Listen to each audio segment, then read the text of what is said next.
You're such an asshole. Hey, I gotta get some oxygen in my head. No, I got like 9 hours sleep. I don't know why I'm tired. I think it's just a cloudy day. All right, Arcady, our Ashkenazi Jewish agent in the front. Oh, I gotta pull it up. Where'd it go? I got a ton of fan mail and good emails. I got to go through. I'll do a podcast for it. Here's Arcadie's request.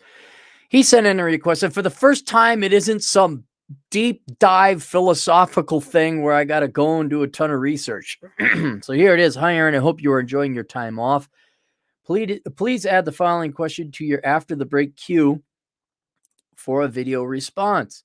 Like many, I have noticed a significant slowdown in people's response time to phone calls, emails, and generally things taking way more time to get done. The signature American motivation and sense of urgency, which were killed during the lockdowns, don't appear to be returning all that quickly. What? Were they there before? Where were you working that there was hustle before the disease and the lockdowns? I mean, I saw a little bit of it in the 90s in Chicago and New York where you had hustle, move, go. Least of which in security where I worked, which I know is not equivalent to Wall Street of New York City, but we had hustle. There was some hustle going on. But by 2019, when the disease rolled around, I don't see anyone. Yeah, it's gotten worse, but like the problem was already there. So I'm kind of curious where you were working that, oh yeah, 2019, everyone had hustle, man. Oh, man, I tried to slow my millennial and Zoomer workers down. Like, whoa, hold down there, kids. You're going to get a heart attack. They were just all working 80 hours a week, showing up early, banging on the door. I didn't see that. So I'm kind of curious where you were that there still was a hustle. I feel this decline creeping into my own behavior, but I've been consciously fighting it off. Since this must be at least somewhat relevant to the laziness affecting the job market that you have been discussing lately, can you talk about what's behind the slow-mo behavior and how long it's going to last before we return to normal? At least when it comes to getting bleep done. Thanks a lot, Arcady, our Ashkenazi Jewish agent in the field. So, all right. Well, the origins of this is, I mean, it's the good times. That's what it was. It's the good times weak men cycle, which we always cite. And I saw it, man. Let's go back to World War II. Let's go back to the Great Depression.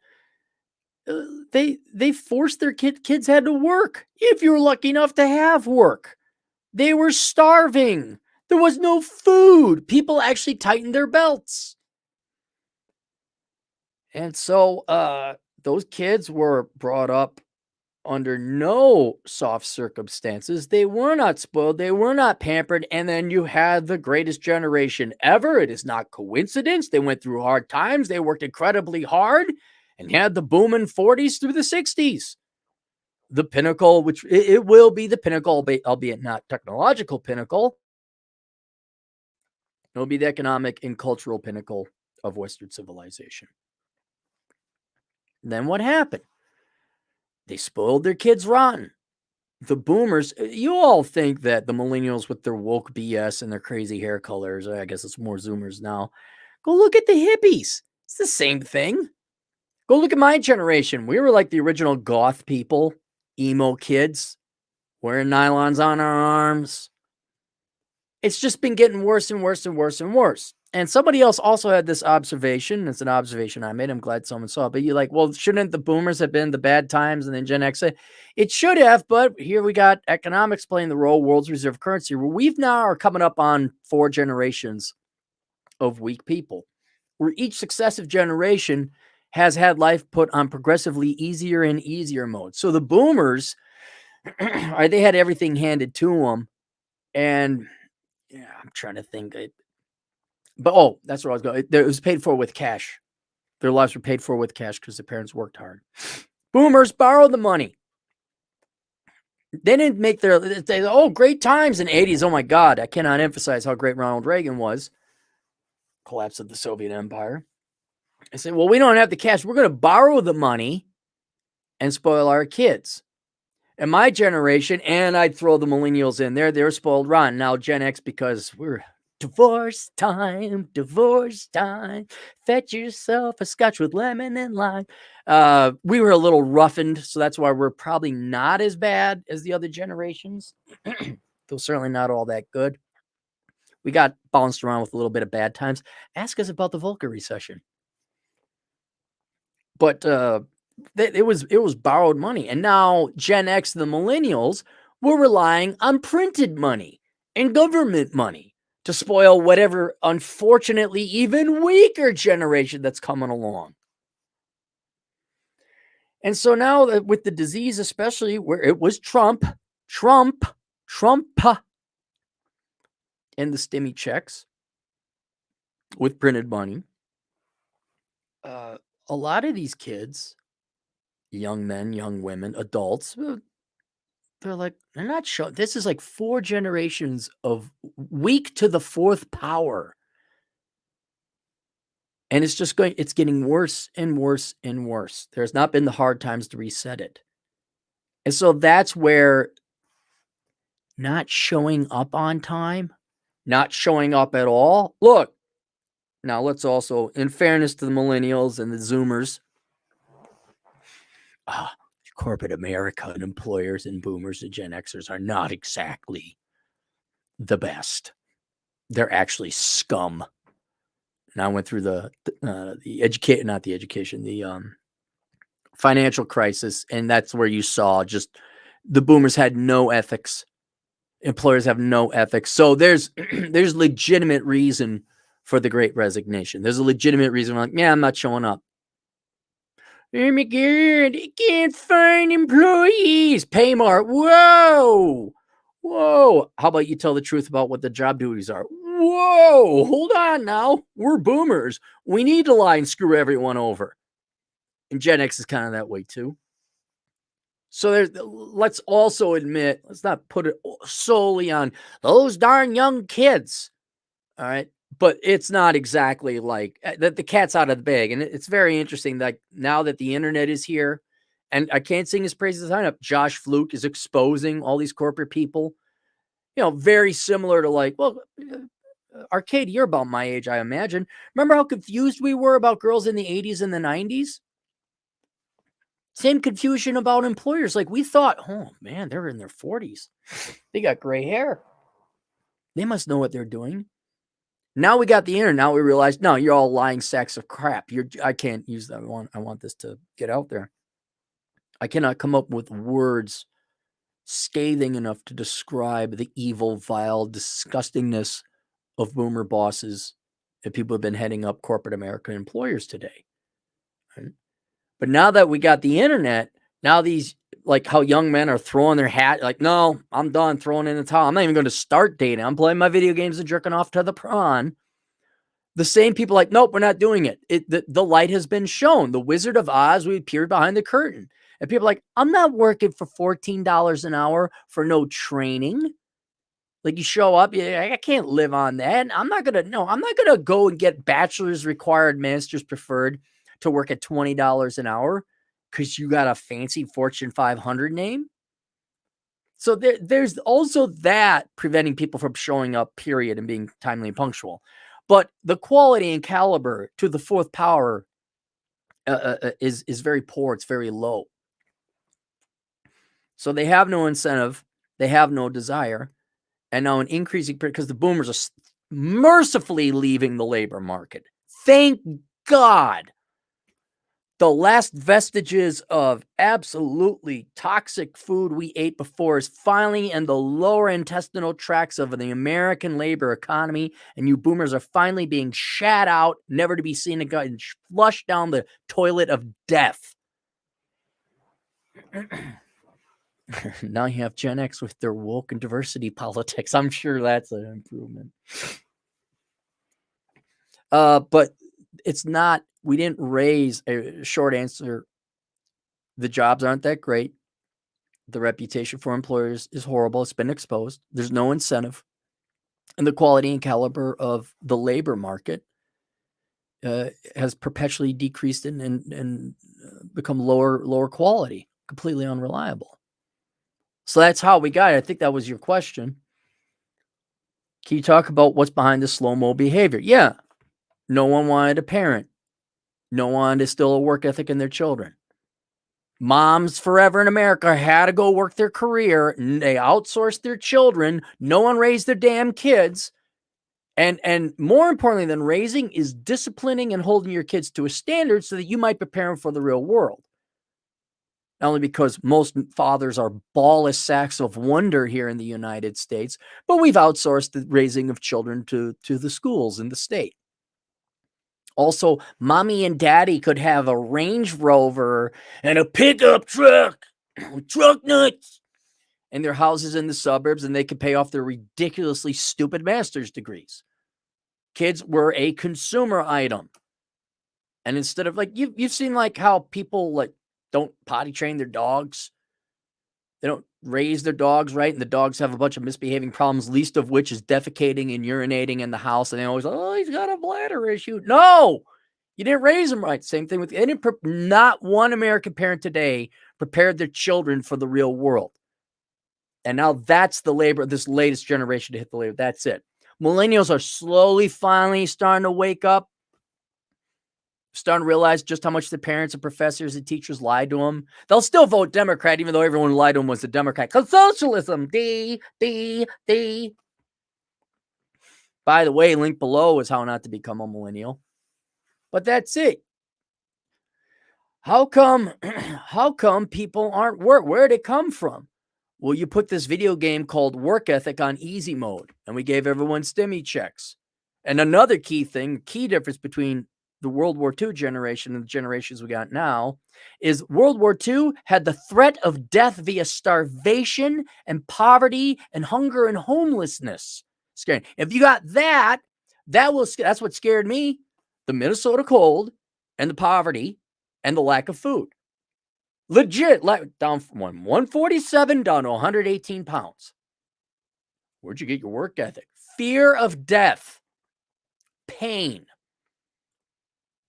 The good liberal white women just voted in all these social programs to prevent people from suffering. And look where that got you. The boys your young liberal white daughters get to date, these super pussies, which would be the new comic book coming out of Marvel. Super pussies. Hey, Tanner. Hey, what's a young man's name? Gage. So I'm in political science class. I know. You want to get espresso? Okay. Gee, where have all the good men gone? So that's you have an unmotivated workforce that does not have the fire of death and starvation and hunger and cold and poverty under them. You've enabled them via stimmy checks and parental welfare or government welfare or a combination of both. You don't have to. And exactly where have honest, legitimate, straight shooting dope jobs gone where employers haven't completely lied to one another? So it's supply and demand is both crap in this regard, and ain't nobody showing up for it. So that's how we got here. So that's it. What's behind the slow-mo behavior? Lack of incentive, lack of death. Death is good. We need the threat of death. And how long is it going to last before we return to normal? It will return to normal until, guess what? Hunger and cold and poverty and homelessness and pain is a real threat again. When you remove the welfare, whether that's daddy in the suburbs, bailing out Bipsy, his completely worthless daughter, from her Middlebury degree in social science, or that is Jose or Tyrone or Jessup in the barrio, the ghetto, or the trailer park, where they don't get their welfare check no more, when real poverty and pain and suffering is a real threat, and the only way, and the government checks, the welfare checks don't buy anything because of inflation, and daddy ain't got the money because they finally repossessed his BS crypto trading company that he lied to the creditors about to keep up the Barbie girl, it's a Barbie world lifestyle. When you have real pain threatening you, and the only way to go get out of that and avoid that pain is to work, then people will show up on time. Then people will apply for jobs. But if you're going to make it that there's no penalty or price for not working or showing up on time, that they don't need the job, don't expect people to show up. And certainly don't expect hustle. Forget, I mean, you're not gonna get people to show up on time. You're not gonna get them to show up at all. They're not gonna do their work. They're not gonna work hard. But hustle, like Erica Shanta Williams, like true old school, like Glendon Cameron, old school American hustle. Let's go. Like where you see the opportunity. You're not worried about poverty or anything like that. You got your eyes on bigger things. Like, man, I can get that. I can get myself 100. Like Fresh and Fit hustle. Ironically, all black people got the hustle, man. They got the hustle. That is no, that is so rare. That requires visionaries. That requires people that want to improve their lives. Like they want to live a really cool, kick-ass life. That is not, especially with the political indoctrination, the mandatory state religion we've given all young people, which is socialism, and celebrate your traits. And like, ooh, you're literally, quite literally, your life philosophy, your value, your religion, the one you swear by is not working. It's parasitism. It's laziness and sloth. Inspirational entrepreneurial idea. Go check out Erica's Classy Climb. Go look at her. Black girl with hustle. That is only for people who dream and are individualists and want to make their life count. That is not going to happen in your rank and file, normie, conformity, inferior world. It's just not going to happen. And so now that is why, and it's not going to go away until the bad times are, until the threat of death via starvation, hunger, cold, whatever, not going to come back. It's not going to come back, because why would anyone have to show up on time? And so you got that there. Now what's interesting, at least when it gets to getting asked, it's never going to come back. It's not going to come back until we have very, very, very bad times. The economy has to collapse under its socialist weight. Creeping into my own behavior, but I've been consciously fighting off. That's interesting. And I can only speculate a couple of things here. And it's mainly one of demoralization, because when you're not an island unto himself or whatever, no man is alone. You work within this pool of people. And I've likened it to like between swimming in water versus swimming in molasses. Or when you hike, are you hiking up a paved trail? Are you hiking down? Or are you hiking through weeds? And as more and more, or a higher and higher percentage of the individuals you deal with are less efficient or negative, if they start becoming a cost, of course, that's going to demoralize you. Like when it's a great feeling when I can't remember. I think the last time was probably working security. Had a team or security, like everyone's on the game. We know that you can bang out stuff at least 10 times faster, 1,000%. If everyone does the freaking job and shows up, you don't have to babysit them. You throw in one problem, employee, one problem, one supplier issue, it's done. It's over. And you could see that. I think everybody in their individual life could see that happening. Obviously, me building a house. Oh, the floor guy didn't show up. So the cabinet guy couldn't come in, which delayed the plumbing guy from coming in. And now what should have been done in a weekend is now kicked down a month. And these mistakes or tardinesses exponentially, not linear, absolutely exponentially start compounding your problems, compounding your costs, and delay and eliminating any kind of production and feasibility. And that directly ties to your happiness, because you're securing your livelihood. Now, that's a construction example. I'm sure in assembly or supply chain. Hello, anyone? Oh my God, the sniffles. Oh, shut everything down. Why can't we find cars? We don't have computer chips. Don't make analog ones, heaven forbid. Right? So there's that. But I guarantee you, and not only in your employment life, but in your day-to-day life, do you know how many times I've wasted at least days? You add it all up. I'm in the mood, Sonic. I did a video. I went into Sonic, into town. And town is, it's not a short drive away. It's 30 minutes away. Go to the Sonic in Rapid City.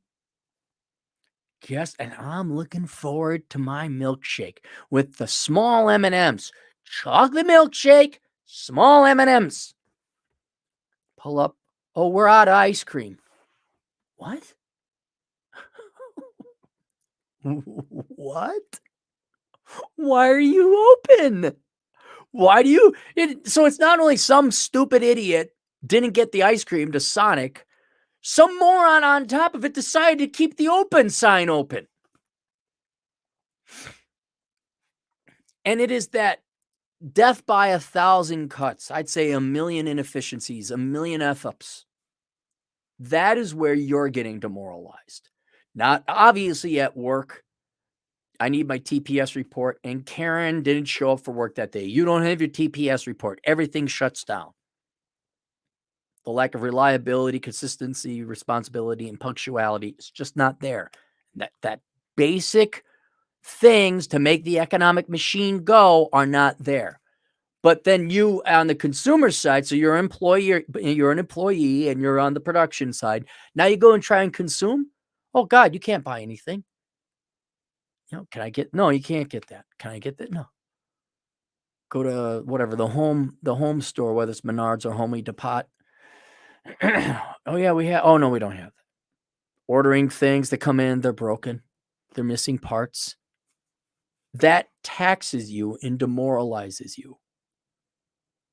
And so already working in corporate America is demoralizing unless you're exceptionally fortunate to have a good boss and good coworkers, which, it's like getting a straight flush. I mean, to have all the stars all line up like that.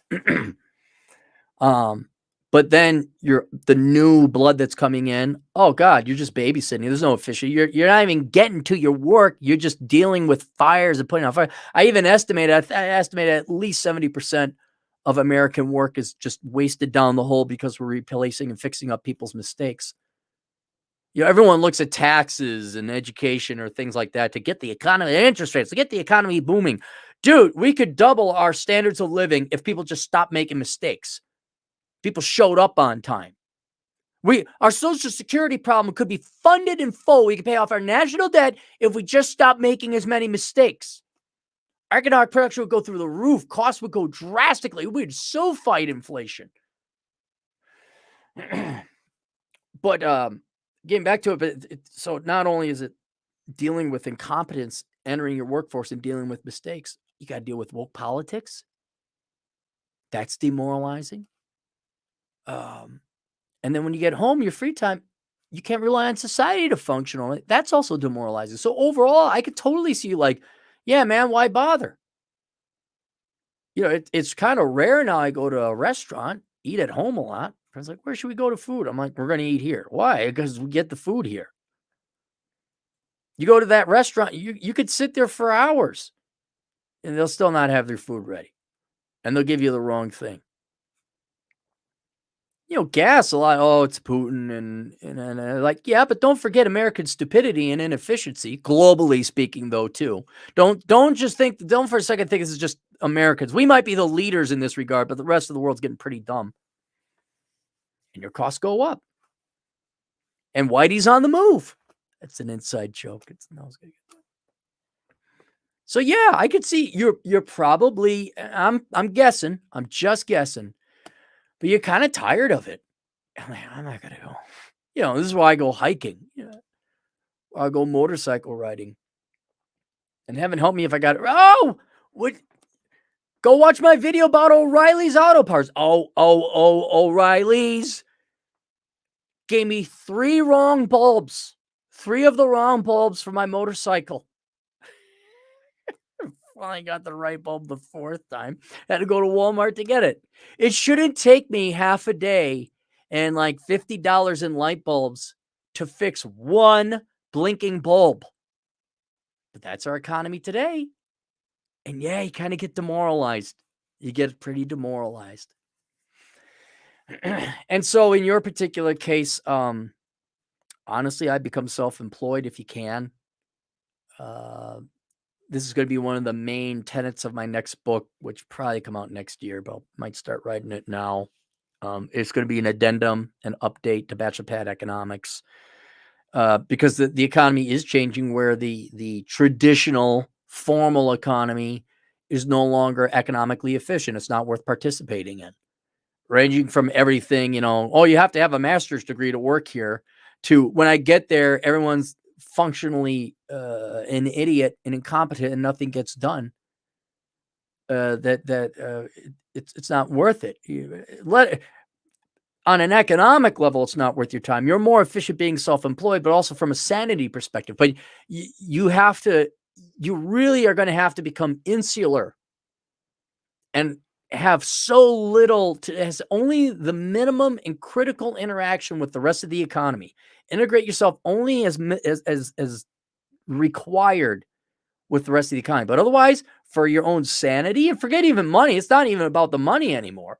It's just enjoyment of life, standard of living, your mental health, have as little to do with this, because no one's working. No one's showing up on time. No one's doing their job right. It is an insane asylum. And why go through with that? Why? It's so dysfunctional. Starting from the lowest of employees to the corporate executives who are like, oh my God, we got to worship diversity today. It's like, don't we make tires here? I could have sworn we make tires here. And I know you're all about the diversities, but I'm pretty sure Black females of the lesbian variety probably like good tires. And they prefer we build good, higher quality, affordable tires rather than piss our way in time on diversity training. Just me. You know what I think America wants? Well, just the white people? No, everybody. Just everybody. I think here at Tyson Foods, heaven help them that they got this going on, I think they want clean meats. I think they want their meat not to have Bacillus or staph infection or salmonella. I think they just want clean, healthy meats. I don't think they really are concerned whether we have a diversity training. I think they just want to eat food that won't make them puke. Just me. Maybe our efforts ought to be focused on that. Huh? But from the meat cutter, how much you want to bet Tyson, their headquarters, they got to have their diversity thing. No, not my life, not this brain. No, you enjoy the crazy. You enjoy. Hey, you know who you should hire? People who are in debt for their worthless degrees and are still subscribing to I got to make it in corporate America, the status prestige seekers and illegal aliens. You go hire you go hire those people. You guys live in that nightmare. You people with your MBAs, you live in that nightmare. No, I think I'll just make my own food and kind of do my own thing.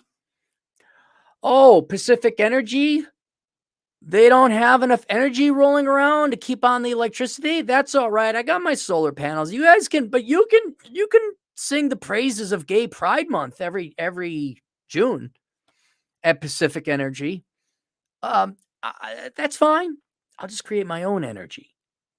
I'll be very, very minimalistic, and I'll just keep my own lights on. Thank you very much, with my little wind generator. Thank you. And you can do that. But that's why I think you're getting demoralized, or because why? The return on investment is no longer there. I mean, another thing could be you're just getting older. I know I've talked to a lot of, I think you're roughly my age. And then I talked to another, I don't know if he's Ashkenazi. He is Israeli. He's down in Vegas. This guy, super high IQ. Wall Street, IT, just a genius, And he's like, no, I don't want to do anything. He's kind of like, I just want to chill out and relax. He had a brilliant idea for an app. I can't say what it is because I want him to make the money. I want him to capitalize on it. But and he's burning out. He's my age too. It's like, it could just be age. Like, F this crap. I'm so done with it.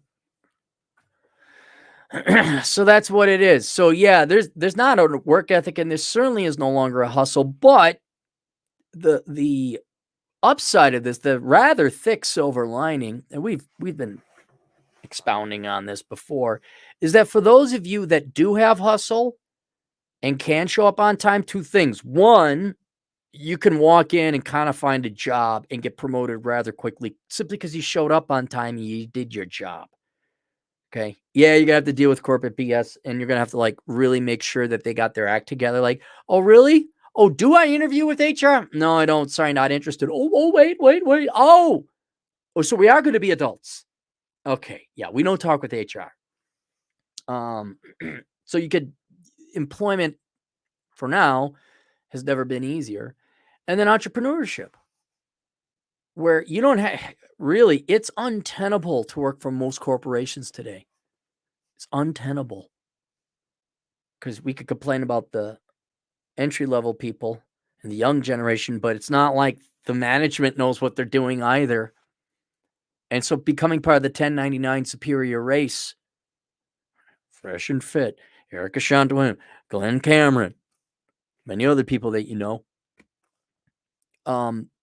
It's not that I would say it's never been easier, but it's still work. But over time, and of course, we always have to do the dual prong approach. You got to have a day job. You just don't, I got an idea. Hey, let's do this.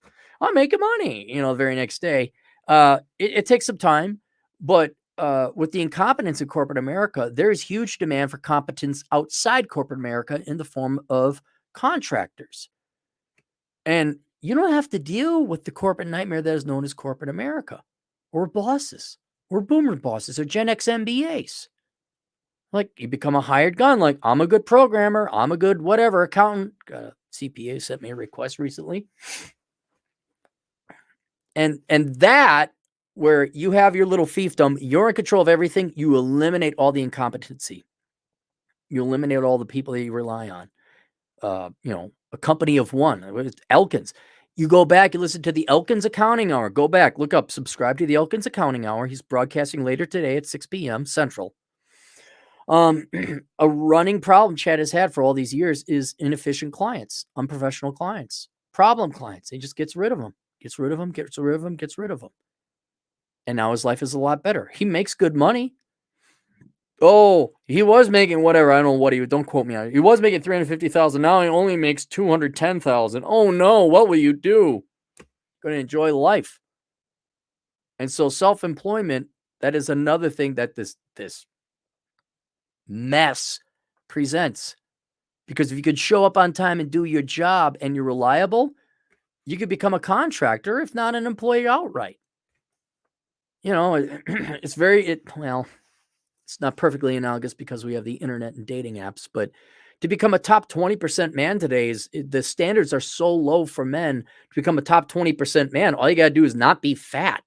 If you're not overweight, you're in the top 30%. And then if you're above 5'10", you're taller than average. Already now you're in the top 20%. You got a job and you make more than $60,000 a year, you're top 15. Of course, women are demanding. We always debate 20, 10, 5%. I'm looking at it. If you look at the actual population, man, women are demanding only the top 5%. I think it really is. And how do you measure that in terms of height or money? Yeah, it's debatable. But you got to be a top 5% man. But in terms of employees, it's never been easier to just be a reliable employee and then have the employer be happy. Like, oh my God, you showed up on time. You took the training. Yeah. Well, we need to have you talk to HR. No, you really don't need me to go talk to HR. But, no. Shh. I don't deal with the crazy people. No. That's for MBAs. That's for people with debt. You need me to drive the truck. I will drive the truck. I will not talk to the 23-year-old ditz in HR. No. That is not me. And if you do that to me, I quit. Oh, okay. All right, so there you go. Let's go through the super chats. Let's go through the super chats and have ourselves a treat. I miss Ivy the dog. Me, Mike, $2. Good old days when a New York minute meant something. Yeah. And I don't know if that still is the case, but in New York, there was hustle. Like, we got to go. We got to deliver the pastrami over to Herschel's Deli. 50 Norwegian kroners. If you want to know the truth about why Western society is collapsing and who's behind it, watch Europa: The Last Battle. I'm not a big subscriber to, it's a foreign entity like whatever, George Soros or Muslims or social. It's just human laziness. That's all it is. Humans want to be lazy. Now we got the technology to do it. Now we're borrowing money and printing off money and having, frankly, all the Asians produce the stuff that we want, and farmers, although not in Ukraine anymore, produce the food. It's just the human condition. People want to be lazy. Don't look at how fat we all are. I don't care anymore. Moho Silver, 82, $5. Hustle is meaningless without the know-how to do things right. You just end up running in circles. Yeah. Either do it right the first time or not. I'm going to assume people who have hustle also are smart enough to know that you do it right the first time. Otherwise, you end up working twice or three times as much. That's why I took such care into doing my retaining walls, because I don't want to build them again. Scrolling. Keep those doggies scrolling. Heat them up, move them out, heat them in, hit them up. Wow, a lot of chats here. I knew we had another. Oh, here we go. Dirty Dan, $10. Thank you very much, Dan. My Mexican dad always said Americans are victim of their own success. They are. I had a Persian, Iranian girl. No, Pakistani. I'm sorry. She was Pakistani, and her dad. She took a screenshot of her dad, and he's like, "Americans are so spoiled. They're coming up. They're creating new problems to be upset about." And he was right. One generation removed from extreme poverty and two from illiteracy. First generation hustlers like me have less competition before. You're right. Now, here's the thing, Dan. We could end this cycle. Good men create weak men, or whatever the cycle is. We could end it. And that's all you have to know what to do is, if you're the strong men who build up these fortunes, don't tell your children you got money and don't spoil them. Make them suffer. I know someone who works for a firm, and this firm became very successful, and the owners now are spoiling their children rotten. That's what's going to happen. It's going to go belly up. So instead of a continual forever that this firm would produce a good product, employ lots of people, and make people very wealthy and support a lot of families, it's only going to last another 2 generations max, because the strong men who created the good times are spoiling their children. Always said that if I had children and I was wealthy, 2 things that will never happen. I would not tell the children I was a doctor. I'd put on fake mechanic duds. I would not let them know we had money. I would not get a fancy house. Sorry, kids, things are tough. I would be a loving father. I'd spend time with them. I'd hug them. We'd play ball. I'd say, I'm going to mail you out to your grandfather, put you in a box. No, I don't want to go in a box. Oh, yeah, I get boxes. So, okay, you got to decorate your box. So put air holes, take them fishing. I would not let them know we had money. I'd make them think they had to work. I wouldn't pay their way through college. Get you join the military. And then at 45, I'd say, like, when they're 45, I'd say, oh, by the way, we're billionaires. Don't tell your kids. And it would end. The cycle would end. We'd have perpetual, well, maybe not perpetual growth. There's always random things that can happen. But Dan, when you get successful, don't spoil your kids. Don't tell them. I mean, don't make it starvation and living on a dirt floor either. But don't tell them.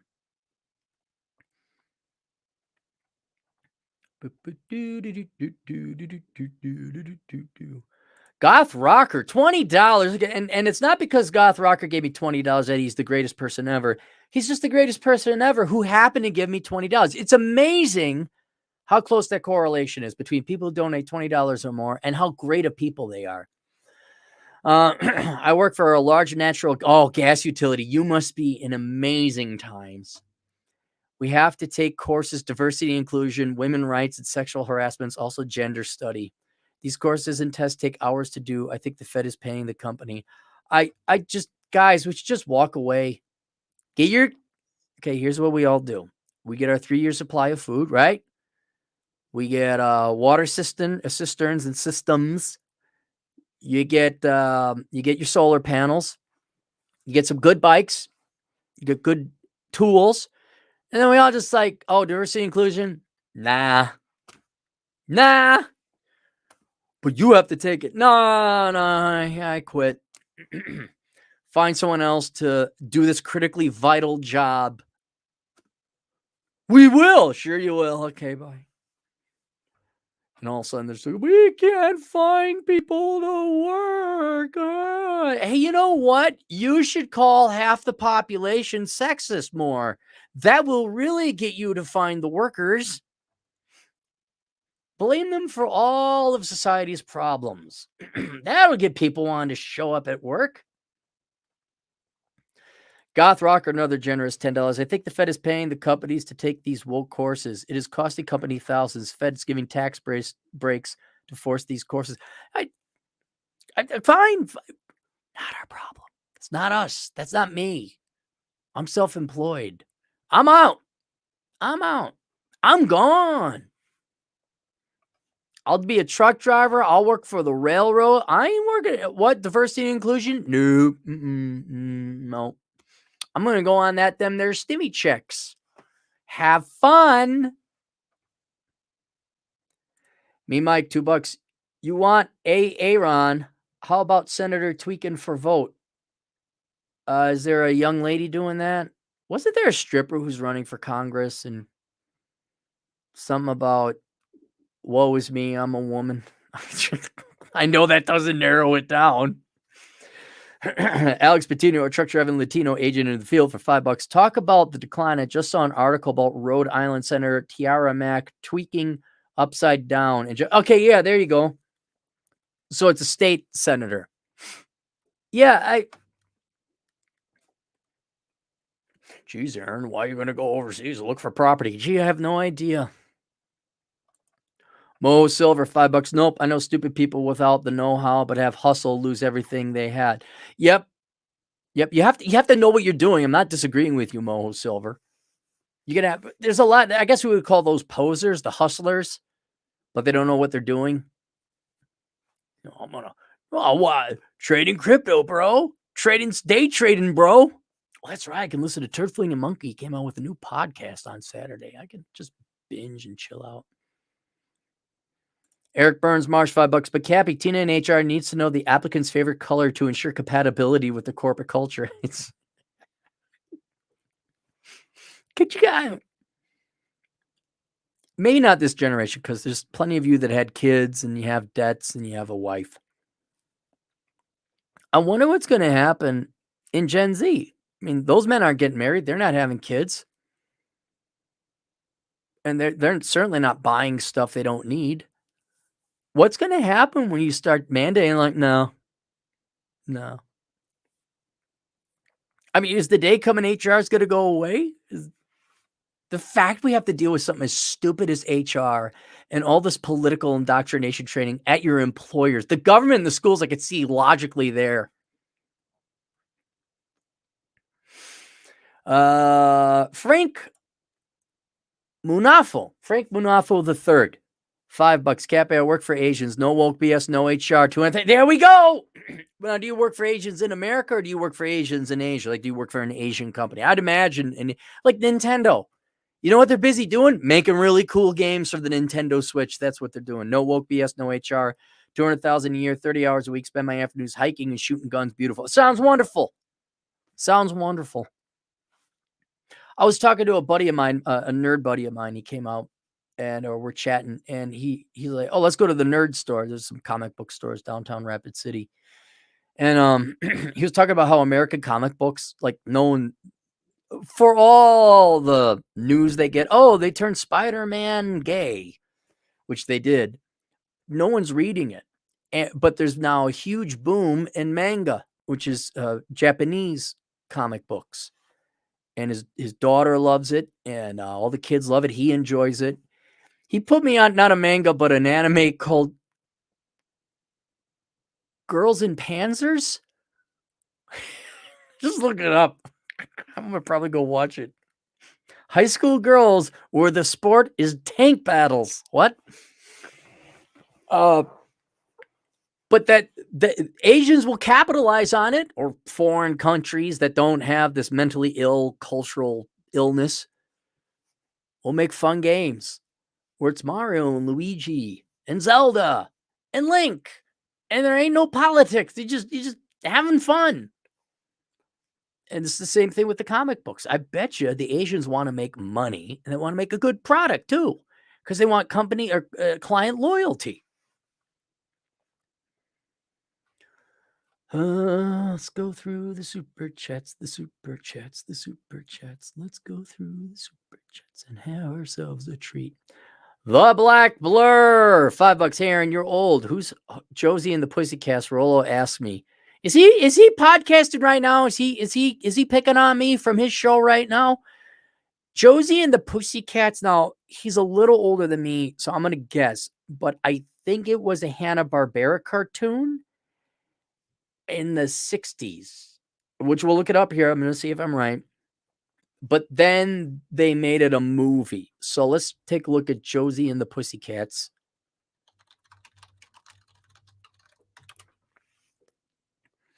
TV series. Josie and the Pussycats. American animated television series based on Archie comic book series of the same name.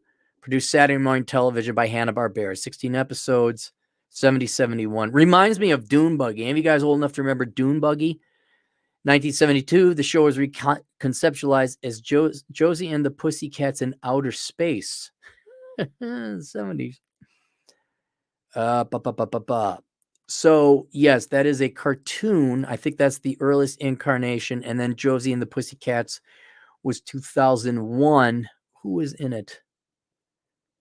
Rachel Leigh Cook, Tara Reid, Rosario Dawson, and Alan Cumming, Parker. Boy, I mean, oh, wow, those are older people now. Okay, so they made a movie of it. So yes, I was correct. It was an old cartoon, but I wasn't alive when it came out, but they had reruns. I wonder when Dune Buggy was. Hang on, Dune Buggy.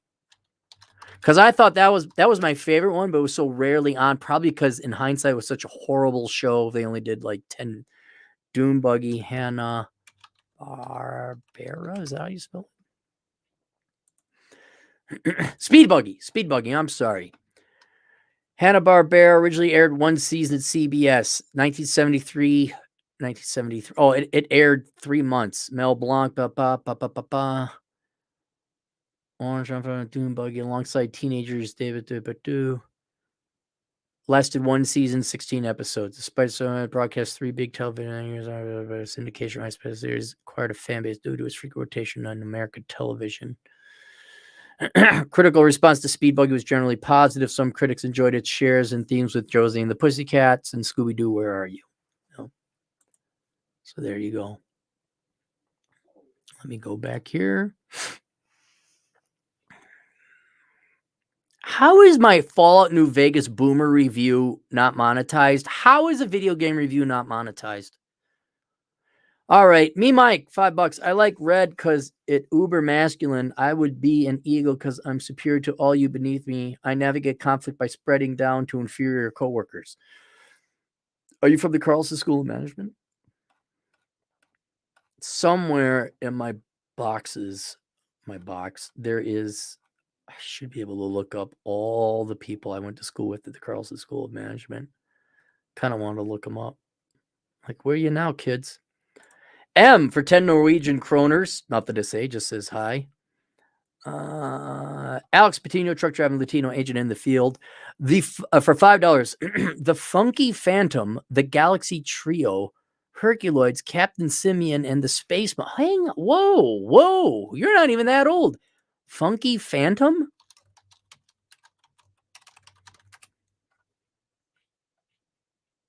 Oh yeah, okay, I remember that. Yep. All right. What's the other ones? The Galaxy Trio.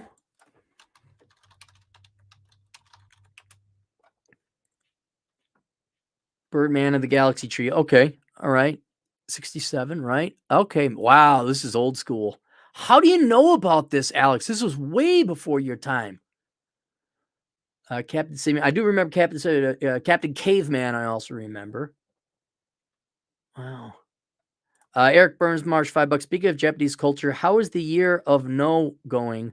What's your favorite play at Takasago? I don't even know those. Or Yorimasa? I don't know what those are. The year no is going great. People kept, hey, you want to come on my show? I'm like, yes, I do, but I can't because I'm taking vacation.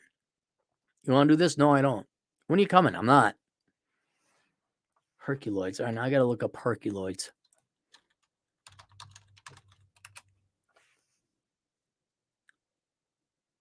I don't remember that. Herculoids. What year? 1969, 11, 18. As part of the Space Stars. Wow, that is a long. I don't remember that one. Herculoids. Maybe if I did image search. I don't remember any of that. That looks scary as hell. Man, that is going way back. Way back.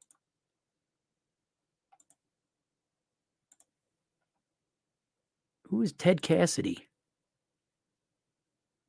Oh, Lurch. Yeah, okay. Yeah, he was in Butch Cassidy, the Sundance Kid. He did the voice. All right. All right, any more super chats or can I go pee? Good, I could go pee. All right, there you go. Questions, answers, assholeconsulting.com. Books linked below. How Not to Become a Millennial and Enjoy the Decline. I should have thrown Insanity is the Future of Wealth. Get that before the other. Go get Sanity is the Future of Wealth. That'll explain a lot of things. See you guys later. Toodles.